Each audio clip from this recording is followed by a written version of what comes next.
Jadi ketua lagi itu tolok ukur bahwa dia sudah memahami, sudah menguasai proses berbirokrasi.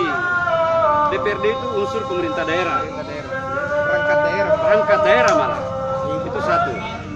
Yang kedua, dia ketua partai.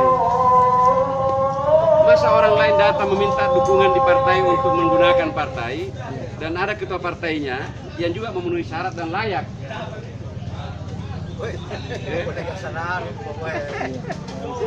Tapi saya kan tidak di birokrasi partai lagi. Manusia, saudara Aruk ini, adinda saya ini sudah berproses cukup panjang, mulai dari jalanan di dunia kampus, ya, kemudian dia dengan berbagai aksinya bikin susah di zaman Orde Baru akhir, dan karena waktu itu saya lihat sudah mulai cenderung bikin susah.